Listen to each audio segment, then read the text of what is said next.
Hello, Devlin Bishop here with you, and welcome to another edition of Devlin's Pirate Radio Show.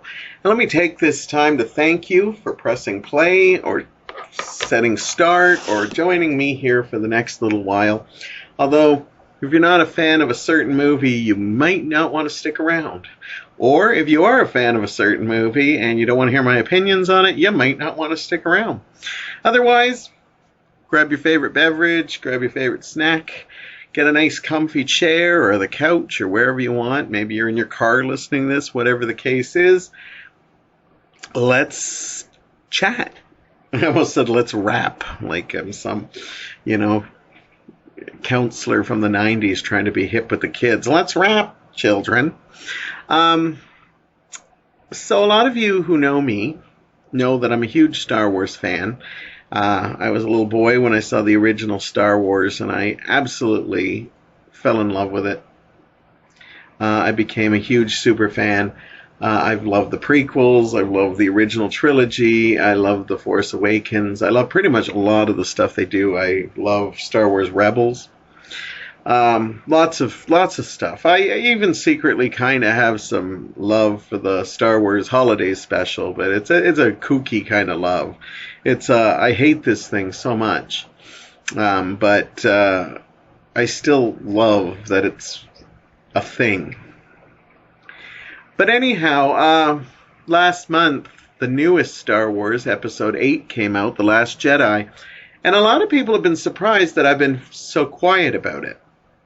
I've had a couple people message me and say, usually you're going on and on about Star Wars movies and stuff like that, and you haven't really said anything about it. Now, if you're a really close friend of mine, you have definitely heard my views on this movie.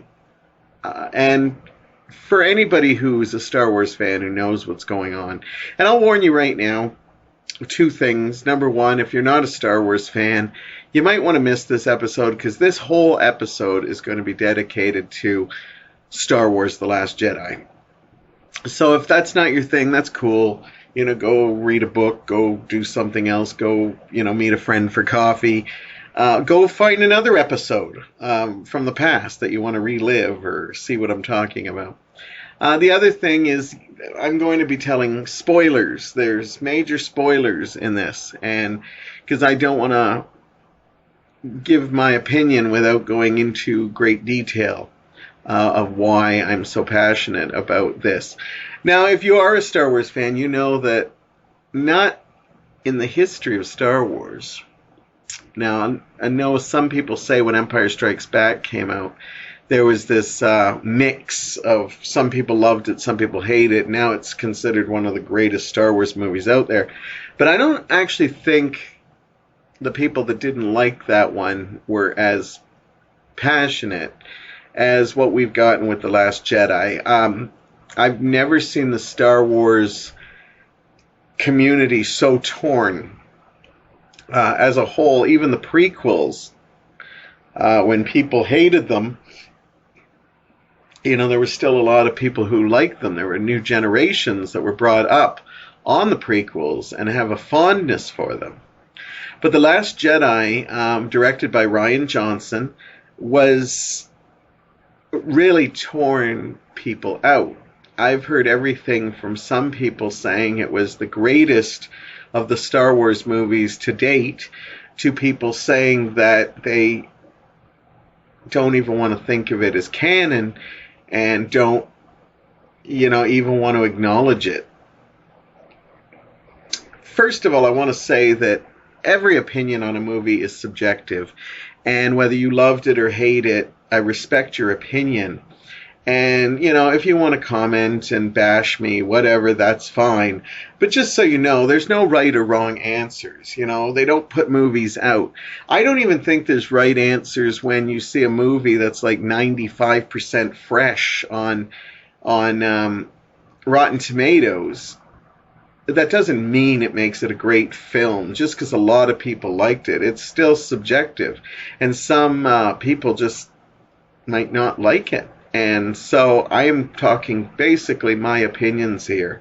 And I've given a lot of time to think of this. I went opening weekend And coming out of the theater, I remember just not being in the best place.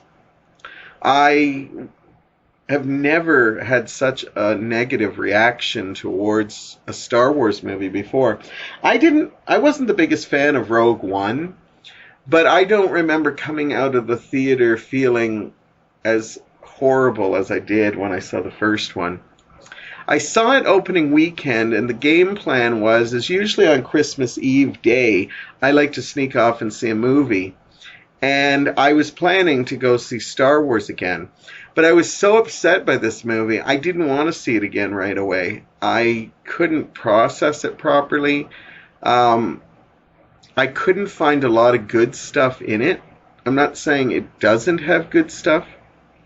I'm just saying I don't see as much as everybody tells me I should be seeing.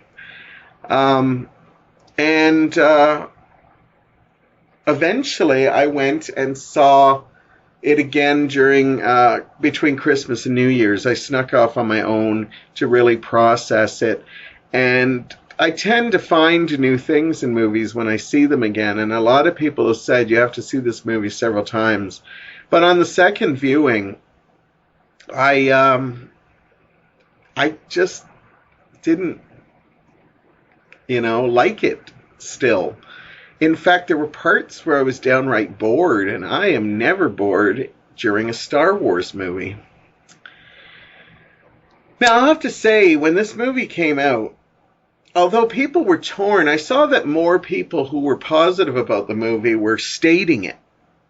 They didn't say, some of them said the movie wasn't perfect, and they agreed that there was a lot of stuff that they personally didn't like. But after they saw it a couple times, they became realizing how awesome a movie this is. And after my two viewings, I can't even bring myself to see a third. Normally I've seen Star Wars, 4 or 5 times in theaters, but I'm going to wait till this comes on Blu-ray and give it a watch then, because I just have no interest in going to this. This movie depresses me whenever I think about it. And so, I've watched a lot of, critical reviews and people whose reviews mean a lot to me. And at the beginning, it was all the people who just loved this film that came to its defense. But then what I noticed is, as the weeks went on, the people that loved it and put it to its defense started almost kind of mocking the people that didn't like it. And kind of saying, making fun of us because, oh, you're longtime Star Wars fans and you just felt that it should gone the certain way. And that's not the case with me. I try to go in with an open mind. Yes, I had some theories, but I usually put those theories to bed before I go into a theater, knowing darn well things were going to surprise me. Nothing in this movie really surprised me. Everything was it surprised me that they would do it, but it just seemed like I saw a movie that just didn't have any respect for the first movie that led to this, The Force Awakens.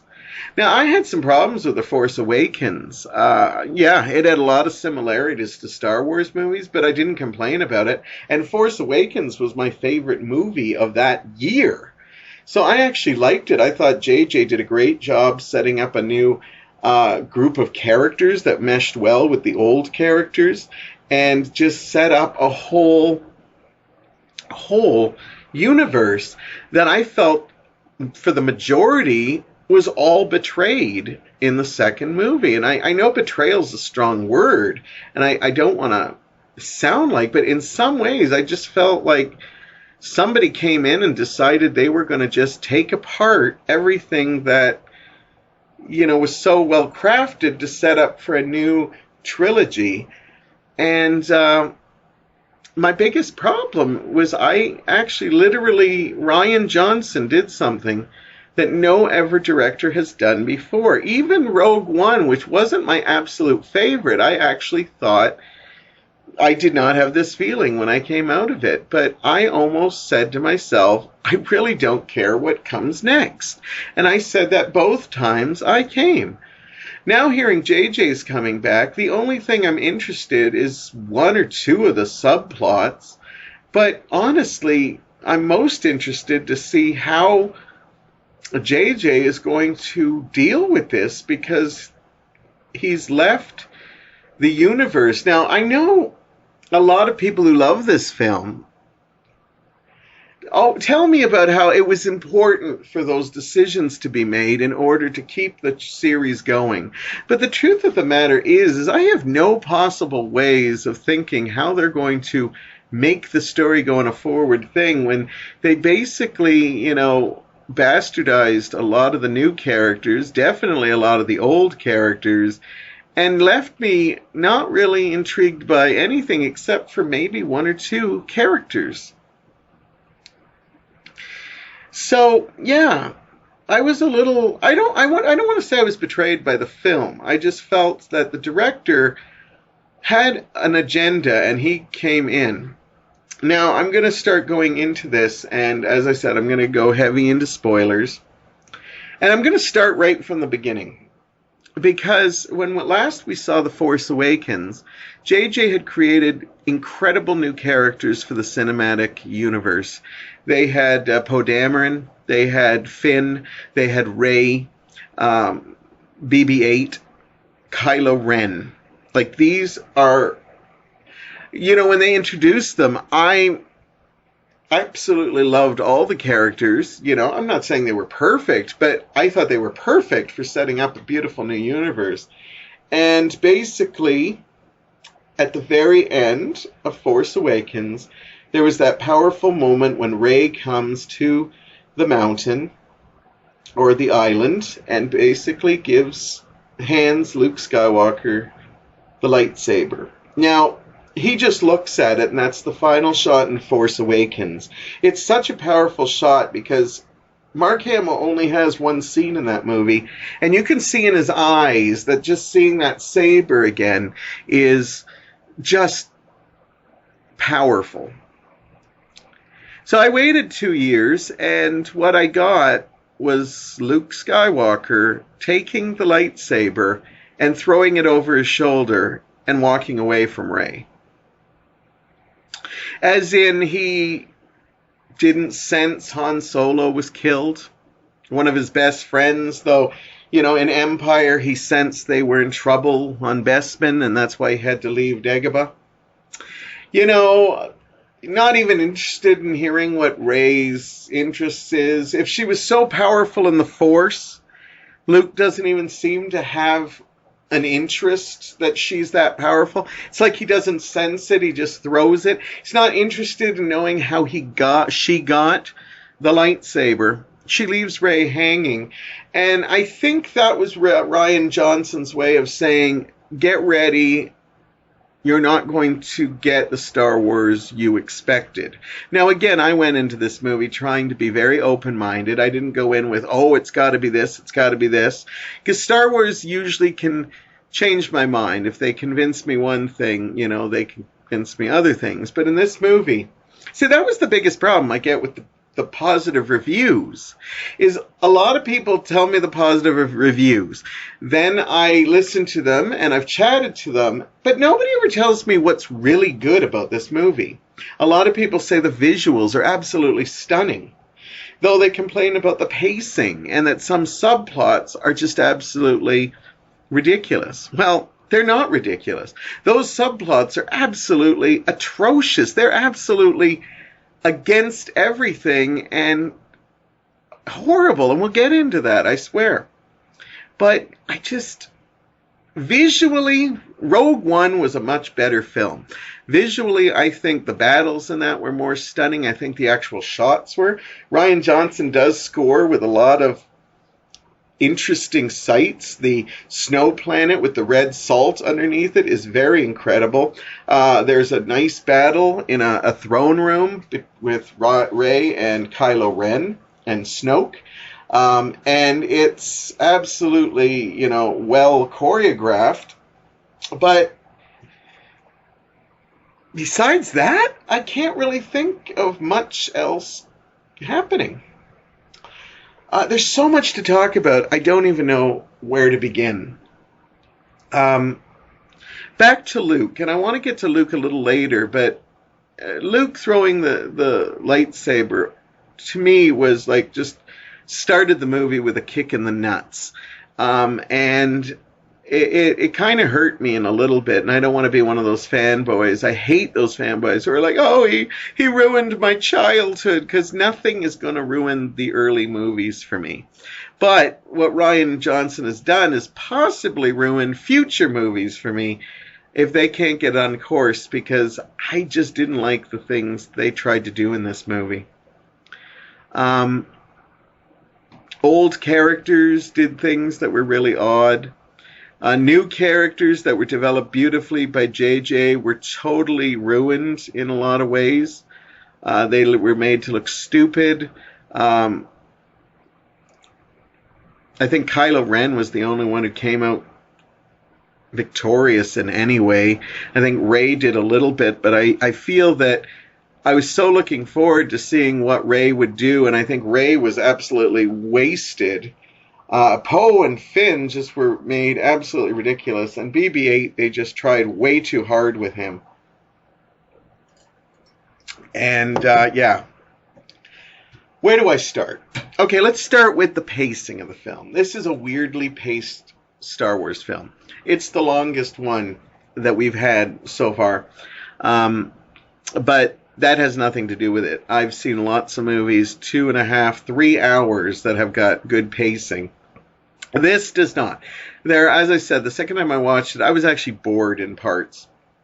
There's just some stuff that we really don't need. There is also a lot of humor that is absolutely mind-blowing. Because I remember seeing people laughing in the theater, and the humor to me didn't really work. Starting with Luke throwing the lightsaber, I think there might have even been nicer ways that they could have done it. But to have Luke just proving, I'm a crotchety old man and I'm not even going to listen to you, was just like a slap in the face to start the whole movie. There's a Poe Dameron scene early on where he talks to Hux, and he plays a game where he's pretending like he's on hold. I don't recall ever seeing any kind of like cell phone humor in a movie.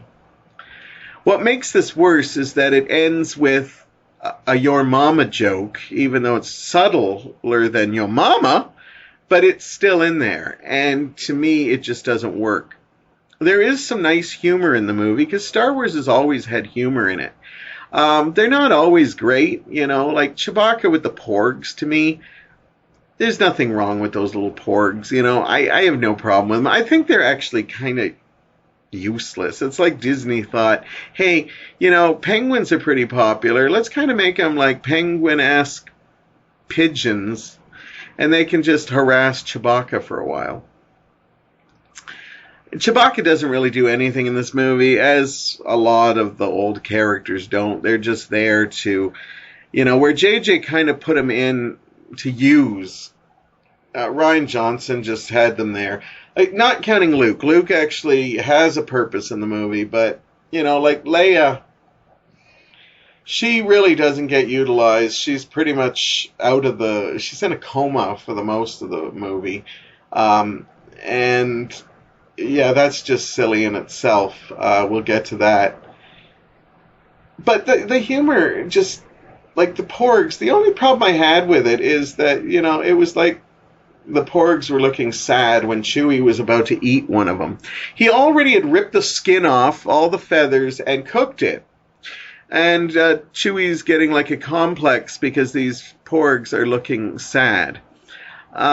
We never see him eat it. I'd like to believe Chewie still ate it because he is a carnivore, and I really don't need a vegan message in the middle of my Star Wars movies. If you're a vegan, hey, that's great, don't have a hot dog at the concession stand, but I don't really think we need a preachy thing on, you shouldn't eat us. I like to think that Chewbacca ripped into it since he took all that time to rip the flesh off. In fact, I think it'd be a waste if he didn't eat it. Hand it over to me. I'll take a bite. But the truth of the matter is, it doesn't work. Then the porgs turn up on the ship, and even when they're flying, one's with them. And you just see scenes of the porg, just I have no problems with it. I could put up with lots of stuff. Squawking and like flying and smashing against windows and getting knocked over by, there's nothing wrong with that kind of humor. Other humor that just didn't really resonate with me is all through this movie. They try really hard. They have some nice little moments where Rey constantly, there's these little alien creatures that are like nuns that work on the island. And they basically have some nice moments where Rey accidentally keeps destroying stuff of them. That kind of humor is the kind of stuff that, I like Star Wars to have. It makes a lot of sense. There is... Where do I go? I want to talk about Luke and the Force stuff in the second half. So let's talk about... I talked about the betrayal of the characters. Of the old new characters that were created, as in Rey. Rey comes to this island betrayed by Luke. He eventually breaks down and says he'll give her 3 lessons. He winds up giving her 2 lessons, crappiest lessons ever. Even Yoda on Dagobah, we got to see Luke meditate. We got to see him, lift rocks. We got him to see that. And then basically, he went into the tunnel and, fought thing. In this one, we see Rey, he fought Darth Vader, and then, when he cut the mask off, it was him underneath it. Then after that, we saw Rey had a similar thing, but it's really psychedelic and weird with mirrors and stuff, which looks like it's gonna say who Rey's parents are, and then it doesn't. Now, Rey has the most compelling story. Her and Kylo Ren, they get a Force link that is supposedly created by Snoke, and they start communicating to one another. It's not exactly sure what's happening, but they have to put a Kylo Ren shirtless scene in, so we can actually see that Rey can actually see visually Kylo Ren. And they do this by, do we have to do this now? And kind of hinting that she is like put off by his gorgeous body. Thank you very much, Rian Johnson, for a cheap shirtless scene. It's not our first one. Hayden Christensen did a couple in the prequels. But it was nice. I like Kylo Ren. He was one of my favorite characters from the last movie. So it was great to see. Anytime Rey and Kylo Ren interacted, it was more interesting than when Rey and Luke interacted. I know a lot of people who like this movie talk about, the bond that Rey and Luke had. I don't really see it. I think Yoda and Luke had a bond. I think Ben and Yoda had a bond. I even think, Obi-Wan and Anakin had more of a bond in lots of different ways. And we didn't really even see Anakin's training in a lot of that. But in this movie, it's just kind of an embarrassment. We don't even see training montages, nothing. Rey basically teaches this stuff herself because Luke is freaked out every time she does anything. And as I said, it really, really doesn't work. But when Rey and Kylo are together, they actually work well together. And I kept thinking, maybe it'd be interesting if, 1, she can turn him to the good side, and then they fight Snoke, or 2, they turn things back. Now, I like the twist they did with her, but again, it kind of makes Rey look kind of silly. Because Rey was such a strong character, and I liked that, women and ladies I know love that we had a strong female main character. And I feel that, I don't know, a lot of women are still okay with Rey, but I think Rey was betrayed in this movie because it seemed to be more to show how strong Kylo Ren is than Rey. There's a wonderful, not really wonderful, there's a scene where Yoda comes back and he basically, and I'll get to the Yoda stuff later, but he makes a comment that the Force is more than just lifting rocks. And the stupid thing is Rey's big moment after her battle in the temple is her lifting rocks to save the others, which is like ridiculous because they just said there's more to it, and yet Rey had to do that. That's her big finale move. And so to me, that was just a bit of a throw-off laugh or stupid. I don't know if Ryan knew what he was doing or if it was in there, but it didn't work for me. It was nice that Rey saved it, but I felt that Rey really got nothing from this. Now, Rey wants to turn Kylo good because she senses it. It's funny, she doesn't sense it till after she sees him shirtless. I can't point this out strong enough. But she decides she wants to change him, much like Luke thought Darth could change. And the only problem is Luke got it right. Now, a lot of the trailers hinted that there is a possibility that Rey might go to the dark side, but I knew damn well there was not any chance in hell of that. Even, I don't care how well you edit a trailer, you have established a strong female character. If you wanted to go in a daring way, turning Rey evil would have been that way. Because then you have a strong female character, but you have a strong female character villain, which is even more powerful. But I knew there was no way Disney was going to turn Rey into a villain. Because, come on, when she came out, people were complaining. I can't find any of her toys and stuff. She was popular. Girls had someone to look up to. Girls started getting invested in the, Star Wars toys and the movies. But when Rey goes to go change Kylo Ren, she does it. She kind of does. She sees some good in him, and they both take down Snoke. Although, I have to say, again, she basically turns Kylo Ren, and it's Kylo that does all the work. Now, where Rey and him come in great is after Snoke is killed, and he's killed in such a manner that, everybody who was suspecting he might have been bigger, he still could be. JJ still might want to go back and examine that. I really hope they don't play, well, that Snoke was killed, but that was just a clone or something. Because it was very powerful. That was the only powerful moment in the movie for me. And that's sad to say because of one of the next big powerful movie that I'm going to talk about in the second half.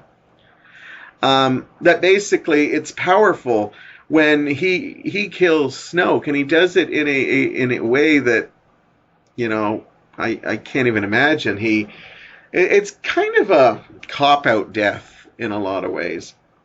But he manages to kill him without even touching a lightsaber, showing just how powerful Kylo Ren is.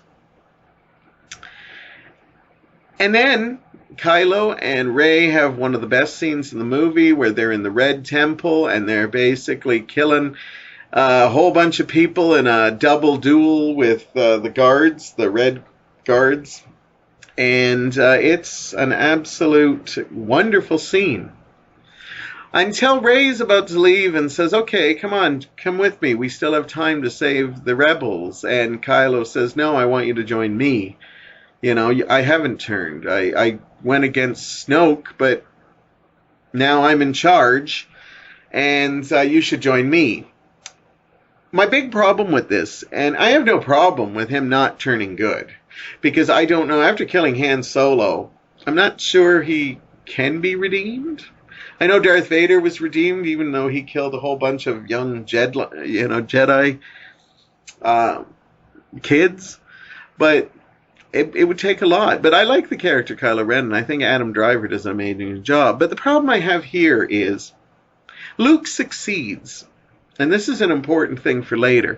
Luke succeeds in turning the badass of them all, Darth Vader, and basically Rey has no inkling that Kyle has not 100% gone over, which means that once again Rey is left looking like an idiot.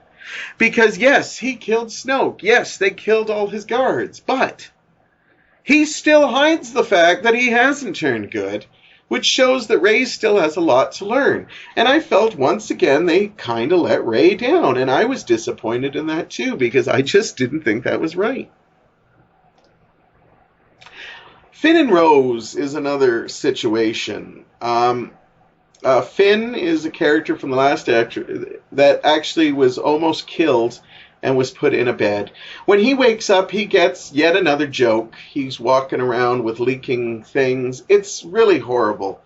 It's like a gag that anybody who put down any of the stupid stuff Jar Jar Binks does in The Phantom Menace and thought it was funny to see that Finn manages to make it to the medical room all the way up to the shipping bay with water coming out of him, fluids leaking out of him, and and nobody tried to stop him or anything. Well, I don't get your sense of humor, because I know Jar Jar was irritating, but the fact that they would make somebody who we weren't sure if he was going to make it or not into a joke, to me, was ridiculous. Finn meets up with Rose when he tries to leave, and Rose and him have this bittersweet relationship, and they wind up working with Poe, because Poe has a new boss. I'm not covering everything well here, but he has a new boss in the Laura Dern character added, and that we'll get to those new characters in a bit. Basically, what happens is Finn goes off to this planet to find a code switcher, somebody who works with codes. They're looking for somebody specific, but they wind up finding Benicio del Toro, who is not the person they're looking for. There's a whole subplot where they're on this casino, which doesn't even look like they tried. There's some mutants and aliens in it, but it just looks like Las Vegas. They wind up getting captured because of a speeding ticket or parking ticket. To make it more, speeding would have at least been more interesting. And they meet Benicio del Toro, who tells them, I can do this job. They wind up going to the job. They go do all this. And they wind up getting turned in by Benicio del Toro. He gets the job done, but he also leaks the information to Captain Plasma, who is back. And, we're going to finally see that, return battle between her and Finn after having such a lackluster performance in The Force Awakens. And they bring her back to insult her once again. Finn and Rose manage to succeed in everything. Plasma's gets yet another death that she might not be dead in, but again, it makes her look like an absolute fool again, turning her into like a really laughable character. There's an explosion that kills every armored stormtrooper and soldier on a thing, but somehow Finn and Rose manage to survive. They get back down to join the Resistance to find out Benicio del Toro screwed them over. And basically, they were the ones that gave him the information that killed pretty much most of the rebels.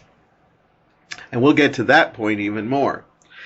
Then Finn and Rose join the battle. They're in things. There's a cannon that's going to take down this base that they wind up going on, and they're stuck there. It's the only opening they can find right now. And Finn has a moment where he realizes that he can just do a kamikaze and go in to the cannon.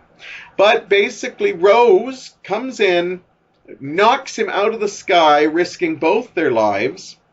Neither of them die.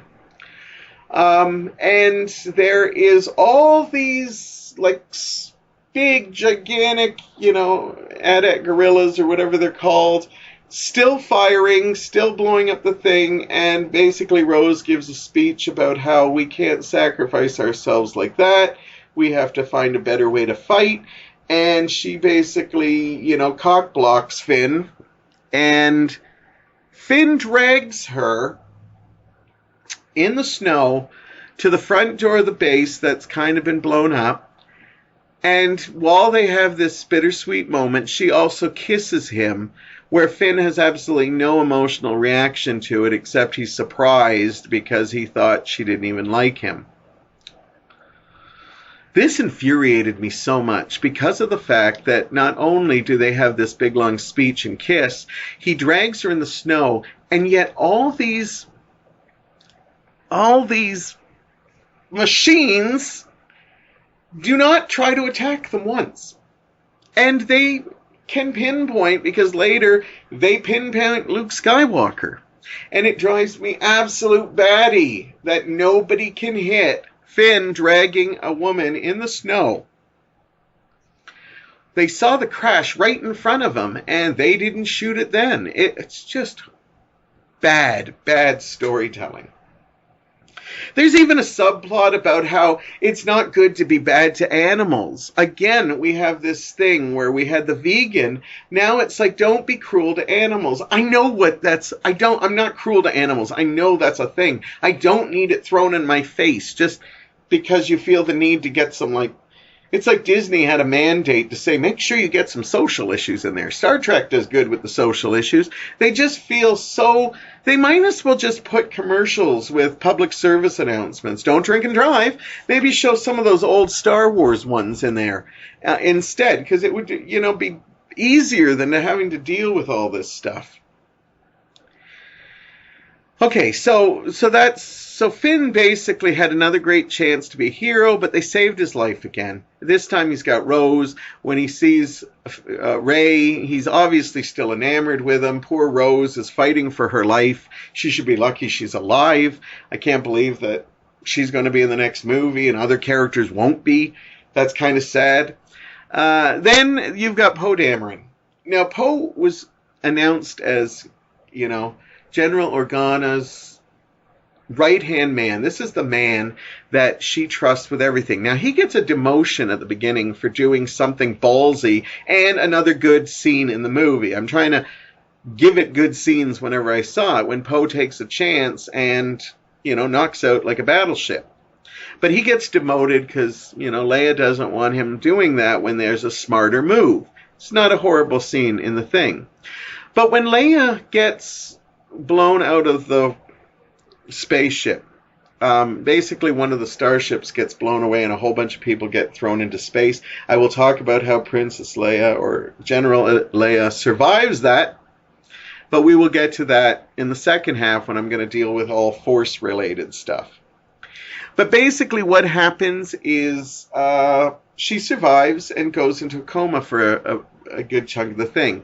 Then it's announced that Laura Dern's character is going to replace her. Now, I have no problem with this. In fact, in some cases, I liked this character. This is the only new character that I think had a chance, but because of bad storytelling, they did. I just like how she looked. She had that cool purple hair and thing. The stupid thing about it is Poe Dameron, who's high up in the field, most trusted to General Leia, doesn't know who she is. They all are traveling in these various ships. He's never heard of this woman. She later reveals she's heard of him, even though she plays coy. Her playing coy is one of the big problems in this movie. It's a huge thing that I can't get over. She decides to not tell Poe her master plan. And because of that, Poe works with Finn and Rose to get this other plan in order where they're going to basically, they don't like the fact that she's just going to, Laura Dern's character is just going to let it run, them run out of gas, and then that's it. They're going to just keep going. She has another plan, but she doesn't tell Poe, so they do this plan where they're going to avoid it. The plan eventually leads to Benicio del Toro, who's absolutely a horrible character, horrible name, DJ, and that stands for Don't Join, and it's just ridiculous. And, he could have been really cool, because I really like this actor, but they give him absolutely nothing to do. I remember Lando came in such a small way, and he was such a presence. He is not a presence here. He's just basically, I work for whoever I want at the time, wherever I get the most money. And it's such a letdown. And he betrays them, and basically, because Laura Dern's character didn't trust Poe, we lose tons of ships. I say we, because I'm part of the rebels, of course. But they lose a ton of ships. And so many innocent people die. And then he figures out what her plan is. By that time, their fleet, when they start in this, they've got tons of ships. By the end of it, the rebels can fit in the Millennium Falcon. Is this because the villains are good at what they do? A little bit. But the big part of why we lost so many people was because this character was trying to be portrayed as a strong positive woman, but did not trust her mentor's right-hand man with information that basically got all those people killed. Now, she eventually sacrifices herself in what some people say is a really cool scene. The actual shot of it is very cool. The actual outcome where everybody on the starship gets destroyed, except Finn and Rose, of course. They're the only ones not wearing armor, so of course they're the only ones who will be able to leave the ship. I'm sorry, that kind of kills an awesome moment. BB-8's fine in this movie. They make him do way too much, kind of reminding me of when R2 did a lot more in the prequels, where he flew, he beat up people. They got BB-8 doing everything. At the point where he jumps up onto a main thing and you see he's actually rewiring stuff, I got to the point with BB-8, like, you know what?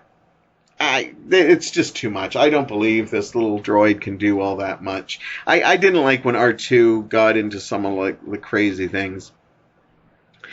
As for the old characters, as I said, Kylo Ren is the only character that kind of walks away from the original movie, because he comes out at the end of this as one of the strongest Force users ever. In fact, I think he might even be stronger than Darth Vader at this point. And yet, what I've got is they have basically destroyed all the good guys in this, so I don't even see how they can even come close to beating him. They're going to have to come up with some kind of miracle. But now that the Force works in strange ways, and I have no problem with some of the Force things, but we'll get to that in a moment. I know I've been rambling a while, but I've been trying to get it. Leia's wonderful in this movie when we get to see her. She has some great moments with the Laura Dern character. See, I don't even care enough about that character to know, even though I really think she could have been a powerhouse if they worked with it, and she would have been a great thing. But again, they killed her off because she had to do something at the last minute. She realized there was only about 20 rebel people left. Okay, maybe not 20, but anyhow, I'll talk about Luke in the next one, because this, he was a big part of this movie, but not necessarily in the best ways. R2-D2, once again, not used. Both Chewie and R2-D2 have really great scenes, and there's a wonderful scene where Luke has great scenes with Chewie with R2 and C-3PO. There's a wonderful scene where he meets up with R2-D2 again. And, he basically just has a great moment with this little droid. And it's a great scene. And then he also has a really quick scene with C-3PO where all Mark Hamill does is wink at C-3PO. And it's lovely because Luke Skywalker is totally one of the only people to ever give C-3PO the respect he deserves, where everybody else kind of just yelled at him and, didn't listen to him. Luke always did, and I loved it. It was just a nice moment.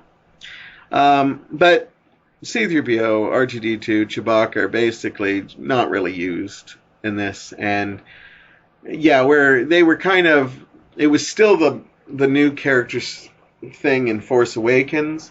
They still played a bigger role, the older characters, where they didn't here.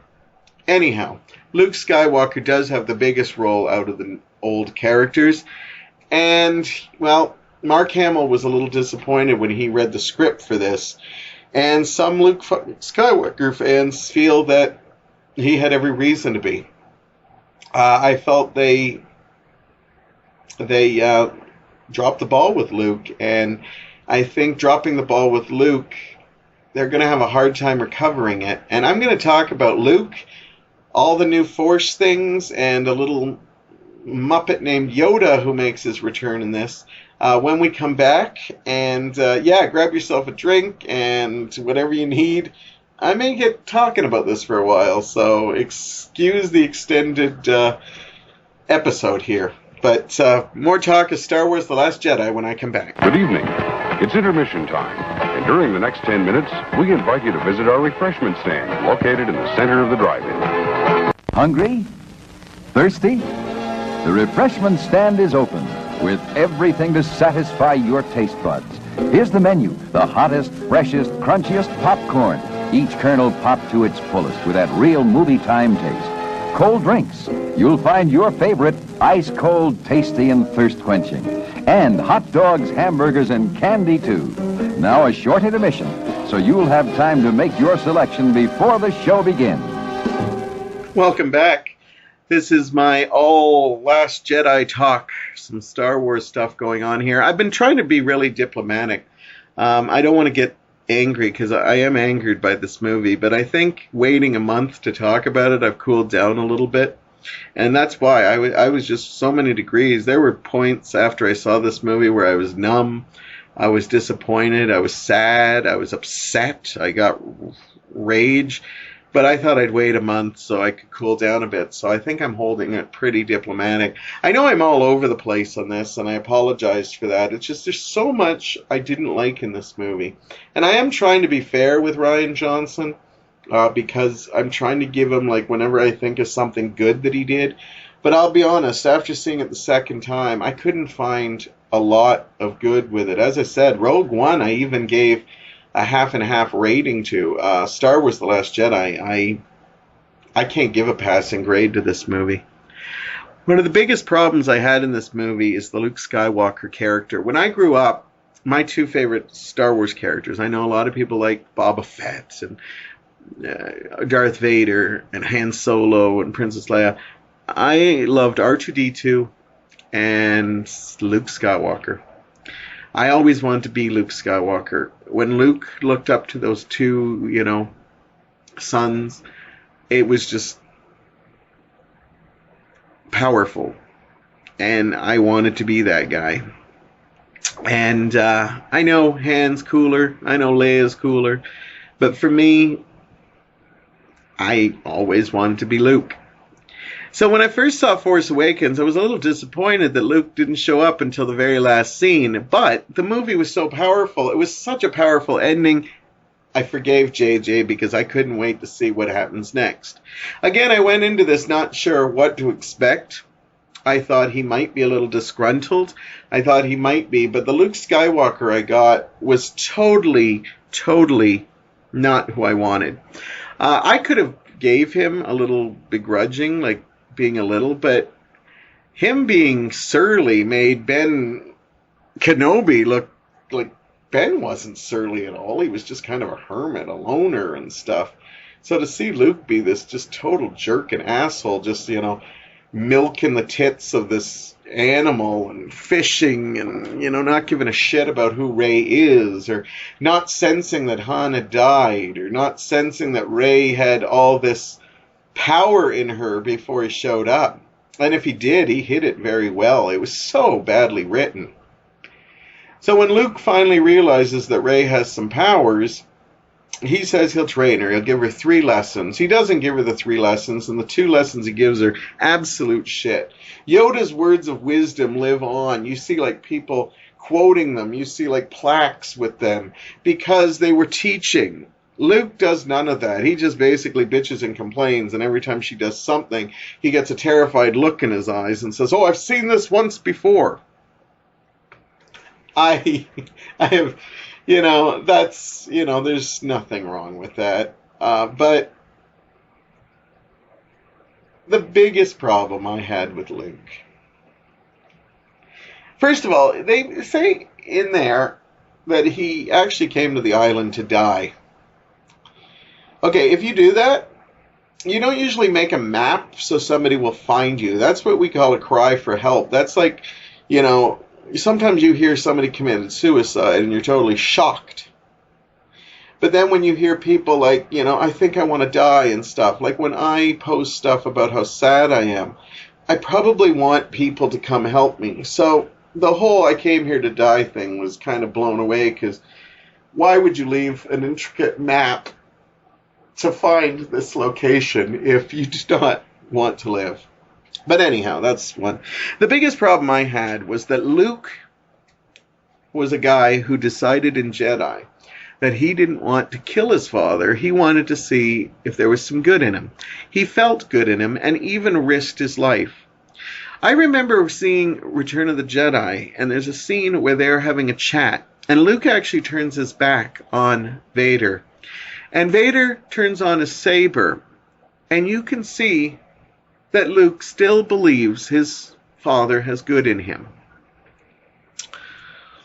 Luke eventually changes him. Now, he's provoked when the Emperor is trying to kill him, and at that moment, Anakin kind of kicks back in and saves his son. But Luke never gave up on him. Even when the Emperor is killing him, Luke doesn't even attempt to try to fight back. One, probably because he can't, because of the Emperor's powers. But two, he's hoping his father will do something, which he does. So Luke's belief is there. One of the big reasons that Luke goes into exile in this movie, and this is a huge spoiler, hopefully you haven't listened to this unless you've seen it, is one of the big problems with this movie is he teaches the ways of the Force. He starts a school, and one of his students is his nephew, Ben Solo, who becomes Kylo Ren. Luke suddenly fears that there's an overwhelming darkness in Kylo. And instead of trying to find the good in him, which Luke is known to do, suddenly Luke thinks that maybe Ben can't be saved. And even if it was just a moment's hesitation, actually turns a lightsaber on him. He regrets it almost immediately, but by that time Ben retaliates. There's a lightsaber duel, and then basically that's it. Ben takes some of the students, kills the others, burns down the school. All because Luke, who never gave up on his father, gave up on Ben for a split second. This is not the Luke Skywalker I know. And this is why I had the biggest problem. Not to mention, I really kind of hope to see Luke fight in this movie, and we never see it. He has a fight in this movie, and I don't go to movies just to see fights, but it would have been nice to see Luke do one lightsaber battle in this. He has one fight with a staff with Rey, and Rey basically takes him down. Rey, who has had minimal training, anything like that, manages to put Luke in his place. The other fight he has with Kylo Ren turns out to be just a projection. He's not even there for it, because he has discovered a whole bunch of new Force powers, which is kind of neat, because there's a whole subplot where Luke decides that maybe it's time to destroy the Jedi and end the Jedi. But he can't do it, and then Yoda, in an apparition, comes in, a Force ghost, or whatever they like to call it, comes in and basically says that, well, the books aren't really that interesting. And Yoda uses the Force to pull a lightning bolt out of the sky and burns the tree down and what Luke believes is the books. He even says, the books aren't that good of a page turner. Well, Luke and Leia and Yoda all figured out new Force things in this new movie, so these books must have something, unless they picked it up without the books. Now, what Luke doesn't know is that Rey has already taken the books and has them, so they're safe and sound. I guess where Luke failed as a teacher, basically, I think they're going to say Rey is going to start a Force school, and she's going to succeed, where Luke didn't. I'm fine, whatever that is. I don't want to guess, but I think that's where they're going with it. The new Force powers. I have no problem with new Force powers. The only problem I have is if these are just new things they made up on the spot, because that's what they feel like. Because if these were things that were in the Jedi Force books, these would have been taught, because they are 3 of the most powerful things one could do. Up first, Leia. All we have ever seen Leia do is she can contact with people. she's got great contact with people. Even by Empire, when we don't know she's connected to Luke, we know she's connected to Luke in some way because she picks him up with the Force.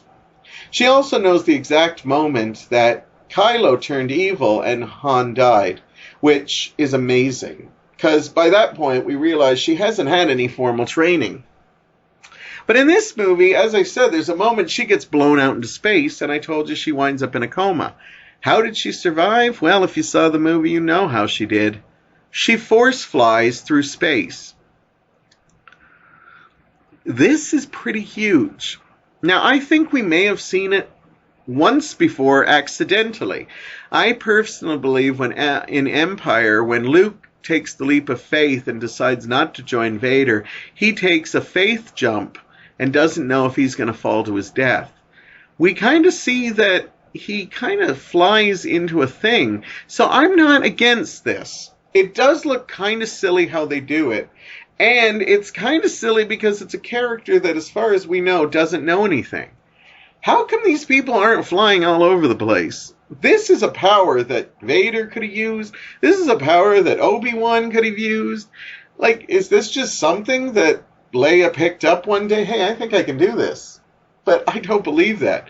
This looks almost as powerful as what Luke needed to pull off the next trick.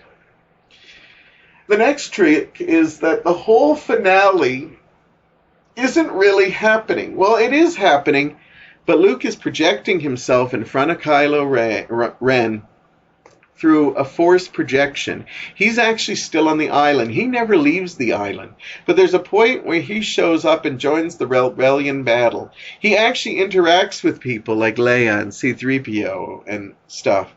But nobody has an inkling that he is a force projecting, except that he got a great makeover. Apparently, when you do this, you get to darken your hair and you look younger.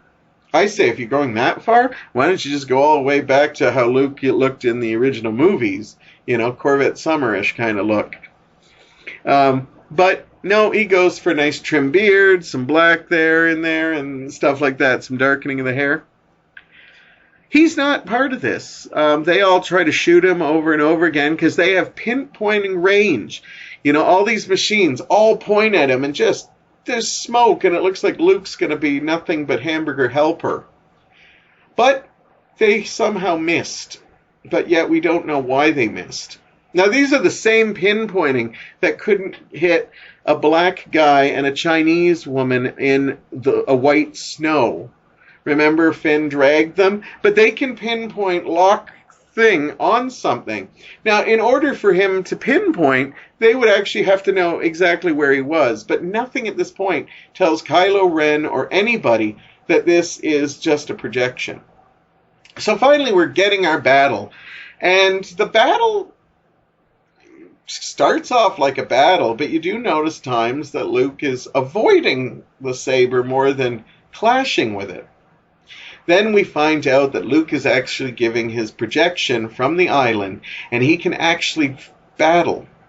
Again, if this was something that they knew, why wasn't this used? Darth Vader never had to leave the base if he knew it. And since he was trained with, the Jedi code, he would have known it before he went evil. And trust me, once they figured something like that out, I'm sure the Sith and the dark side would have loved to get their hands on that power. And there has to be a darker power for it. Now, did Luke maybe just invent this? Maybe he was on the island coming up with all these cool new ways to do that? Well, maybe. Because that would explain the next thing that happens. I could even buy that. I wasn't even, there was a part of me that kind of feels ripped off. It's a big part of why I hated The Matrix, because a lot of the fighting was just them being plugged into a computer. There wasn't actual fighting. It's just like you're playing video games. And once again, Star Wars to me is all about battles, losing limbs, stuff like that. This does not make, there's no real battle. Once I find out it's just an image, to me, it's almost a letdown because it's like, okay. And once again, the big, powerful Kylo Ren never figures this out, And again, if he's that good, he should have figured it out when every piece of machinery was shooting at Luke and did not kill him. I could have lived with it. I could have lived with it. I wouldn't have been happy with it, but I could have lived with it. But then they do the ultimate. They decide that Luke, it took too much out of Luke, and Luke is going to die. And so Luke dies. He disappears. We just see his cloak. Not sure why his metal hand didn't fall to the ground, but I have a feeling Rian Johnson has said in an interview that he made a big mistake with that. As far as we know, Darth Vader didn't have any body parts still hanging around or stuff like that. They decide to kill Luke. And I knew Luke's death was imminent in one of these movies, but I honestly thought they were going to wait. After Han died in a big way, and they knew that Leia wasn't going to be coming back for the third one, I thought they would keep Luke around for the third one. Now, whether they just want to get rid of as many originals as possible, because as I said, Chewie was not used, C-3PO wasn't used, not even R2 is really minimally used. Maybe they just want the final episode to just be the new characters, which, as I've already said, in my opinion, they have all destroyed. Like Kylo Ren and a little bit of Rey is all I'm interested in anymore. Poe Dameron was made to look like a fool. Finn is just an absolute joke. He could have had an awesome death, sacrificing himself for the Alliance. I'm not interested in Rose. She's made so many mistakes. She could have been such a strong character, but she did so many things, and the cock blocking of Finn, to me, was a big mistake. I feel the kiss was just a last-minute ditched attempt to show, hey, we got, romances. To me, it also downplayed Rose, like, oh, it's a woman character, we better add a romance, which was not needed. A friendship was perfectly fine. And as I said, Rey was kind of betrayed because I think they made her, she was so strong in the first movie, and in this movie, she had some strong moments, but at the end she was just lifting rocks and didn't see through Kylo Ren. She proved she wasn't as strong. They set up Kylo as this really powerful person, but because he couldn't figure out that Luke was using the Force on him, it just kind of goes to show you that maybe Kylo isn't as strong as one thought. So, anyhow, but they felt the need to kill Luke, and he might come back as a ghost, Force ghost, but honestly, I'm not at this point interested to see him as a Force ghost. All I see is, like, all these people who kept teaching people just screwed up, Ben screwed up and we got Darth Vader. Luke screwed up and we got Kylo Ren. I always was a supporter of the Rebels, and it's like they want you to vote for the First Order. They want you to vote for the dark side. Because right now, Kylo Ren is the only character that interests me, and as I said, a little bit of Rey.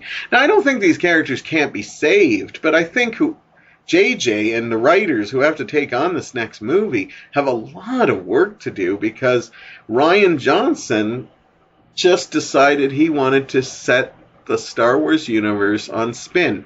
And as much as I talk to so many people that love this movie, they always agree with a lot of my points. But at the end of the day, they never tell me why was some of the things they did. Why is Snoke not being an important person not important?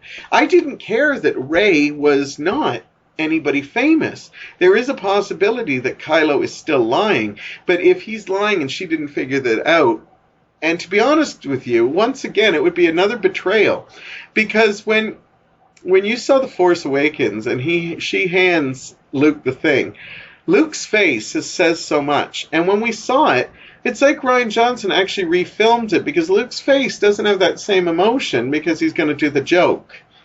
And I don't like when we go back and here's the same footage, but they filmed it in a way that does not seem the same. And I think that's the same thing, because when Kylo tells her, you're not from anybody. You come from, like, people who sold you for money, and they're, horrible people. The look on her face says she knows he's right. And if he's lying to her again, and we find out later she is connected to Luke or the Kenobis or somebody, it's ridiculous because of the fact that, once again, Kylo has all the power. And it's going to take me a hard time for them to bring him down when I can't see that they can't even see simple things like that. But the one last Force thing that they added that was new, and another big one that, again, why destroy these books? And Yoda's the one who says, well, we don't really need the books anymore. They didn't have that much interest in them, which to me is a total flub. Not to mention the effects. People rave about seeing the puppet Yoda again. I thought he looked weird. I thought he gained weight in the underworld because his face looks thinner. He didn't look jovial or anything like that, like we saw how he died. He was almost back to like thing. But anyhow, he actually lights the thing on fire by making a lightning thing. Now, maybe it's because he's on the Force Temple Island, but here's a power. It's now saying the Force ghosts have power.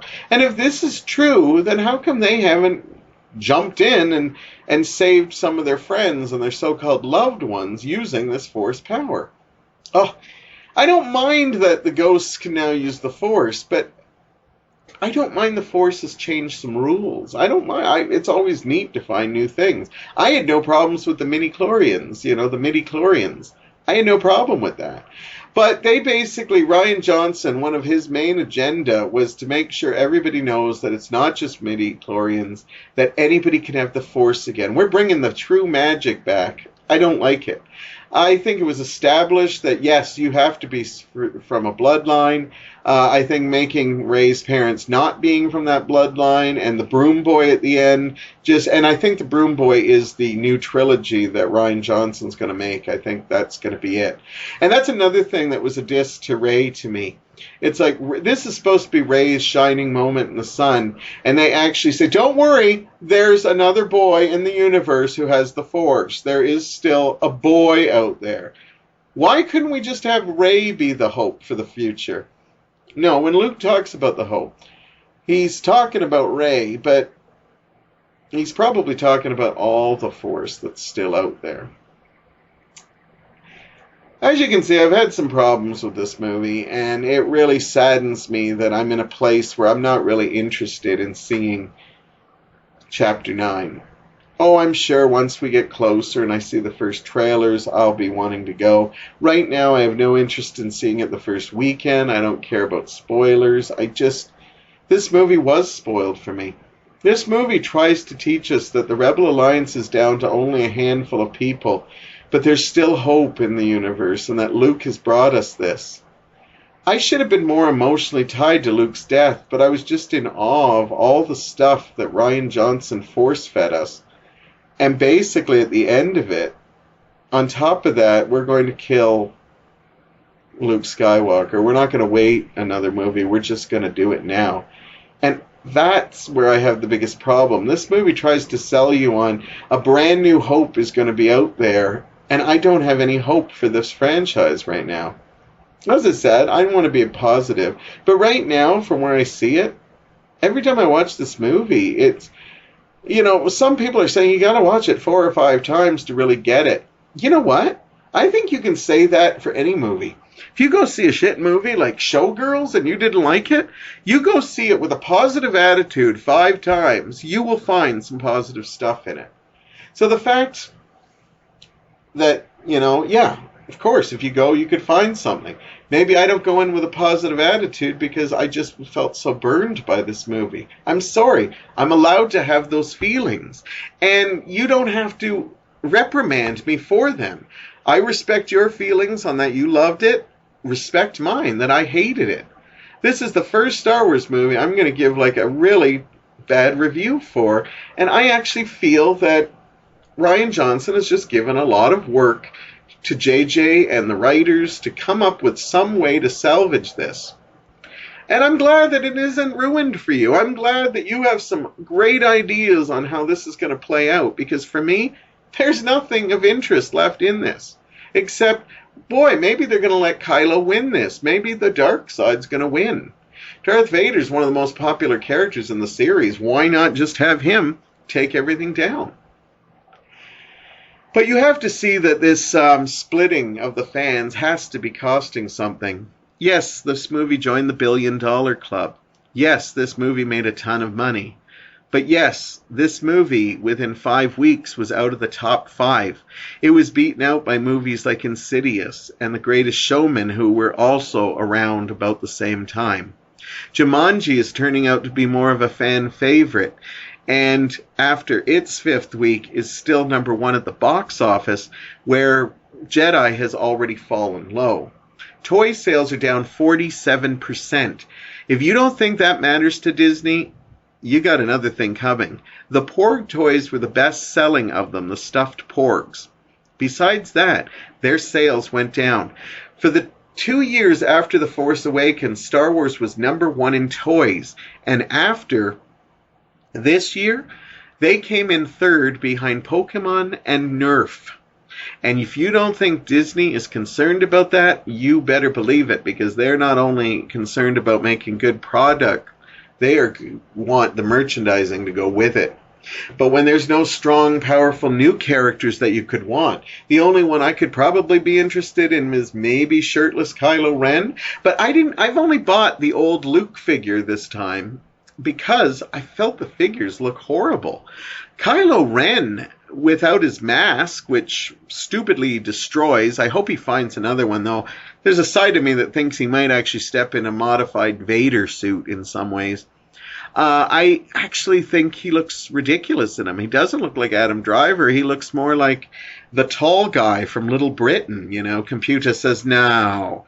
And they're horrible looking dolls. So I didn't buy anything because I didn't like it. I bought the old Luke just because I liked Luke, and I bought it way before I saw the movie. I still think I would have bought it, though. And I would probably buy a Laura Dern doll because I still liked her look, even though I didn't like that they had to play her like, I'm a strong woman. But you can be a strong woman and still tell your right-hand man what you're doing to save people's death.